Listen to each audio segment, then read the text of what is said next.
हाल ही में बिहार सरकार द्वारा 7 निश्चय योजना 3.0 को लाया गया। इसका उद्देश्य वर्ष 2025 से 30 तक अलग अलग लक्ष्य को निर्धारित करके बिहार को विकसित प्रदेश के रूप में डेवलप करना है। इससे पहले भी 2015 से 20 की अवधि के लिए पहला और 20 से 25 के लिए दूसरा लाया गया था 7 निश्चय योजना, और अब ये तीसरी है। तो इसमें इसका लक्ष्य है कि न्याय के साथ विकास करना और बिहार को विकसित प्रदेश के रूप में डेवलप करना है। इसके तहत पहला जो लक्ष्य है वो है दुगना रोजगार दुगनी आय।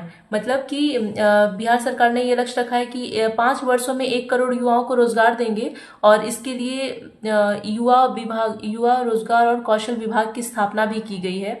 बिहार में अलग से विभाग बनाया गया है। इसके अलावा मुख्यमंत्री महिला रोजगार योजना, जिसमें 10,000 रुपये महिलाओं को वित्तीय सहायता दिया जा रहा है उनको रोजगार करने के लिए। इसके अलावा जो जातिगत जनगणना हुई थी 2023 में, तो उसमें जो 94 लाख परिवारों को, जो गरीब परिवार थे उनको, जिनको चिन्हित किया गया था, उनको 2 लाख की वित्तीय सहायता मिलती है। इसके अलावा भी हाट बाजारों को विकसित करना है ताकि वहाँ पे लोग अपना रोजगार कर सकें। तो इस तरह ये पहला जो है दुगना रोजगार दुगनी आय। दूसरा लक्ष्य जो है वो है सशक्त उद्योग समृद्ध बिहार। तो इसमें क्या है कि जो 9 पुरानी चीनी मिलें थी उनको फिर से डेवलप करना, अच्छे से उसका जीर्णोद्धार करना, और 25 नई चीनी मिलों की स्थापना करना।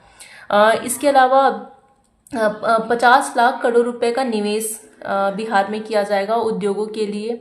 और जैसे बिहार जो है उसको पूर्वी भारत का प्रौद्योगिकी हब बनाना, मतलब कि आईटी हब के रूप में इसको डेवलप करना है। बिहार को वर्ल्ड क्लास यहाँ पे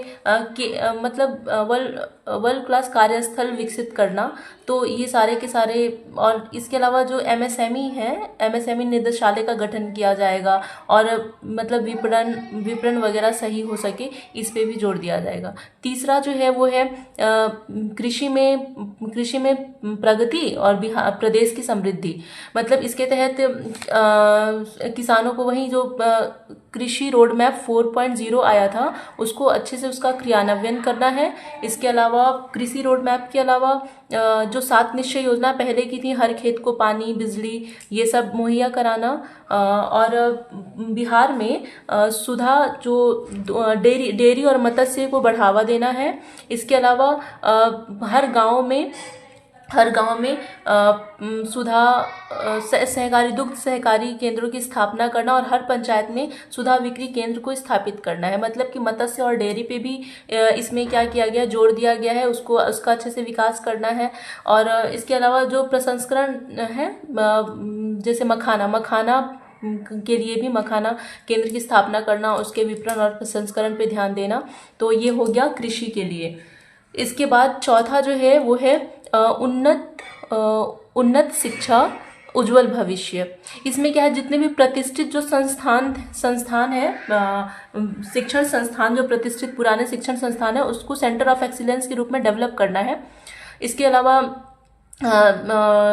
एजुकेशन सिटी वगैरह बनाना और उच्च शिक्षण संस्थानों की स्थापना करना। तो ये शिक्षा के लिए हो। 5वां सुलभ स्वास्थ्य सुरक्षित जीवन। मतलब कि सुलभ स्वास्थ्य सुरक्षित जीवन, यानी कि स्वास्थ्य पे जोर दिया गया। तो इसमें कहा गया है कि जैसे कि जितने भी सामुदायिक केंद्र हैं उनको विशिष्ट, सामुदायिक स्वास्थ्य केंद्र जो है उनको विशिष्ट में, और जितने भी जिला स्वास्थ्य केंद्र हैं उनको अति विशिष्ट चिकित्सालय के रूप में उनको डेवलप करना है। मतलब उनको और भी बेहतर बनाना है शिक्षा और स्वास्थ्य के लिए। इसके बाद मजबूत आधार आधुनिक विस्तार। मतलब कि इसमें क्या करना है, मजबूत आधार आधुनिक विस्तार में जो भी शहरी क्षेत्र हैं उनको और डेवलप करना, शहरों को नियोजित ढंग से बनाना, शहरी क्षेत्र को बढ़ाना। इसके अलावा जो क्षेत्रीय और हिंदी भाषा में जो फिल्में बनती हैं उनके लिए अलग से फिल्म सिटी का निर्माण करना, मतलब फिल्मों को भी बढ़ावा देने के लिए। स्पोर्ट्स जो है उसको बढ़ावा देने के लिए पटना में स्पोर्ट्स का एक्सीलेंस सेंटर बनाना, स्पोर्ट्स पे भी ध्यान देना है। इसमें जो शहरी गरीब लोग हैं उनको सस्ते में घर उपलब्ध कराना। इसके अलावा सस्ते में घर उपलब्ध कराना, तो ये हो गया 6वां।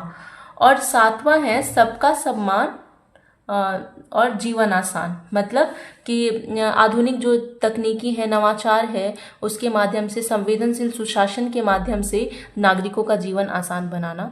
तो ये रहा 7 निश्चय योजना 3.0, बिहार सरकार की बहुत ही महत्वाकांक्षी योजना है, जिसको अभी फिलहाल ही लाया गया है। Thank you for watching.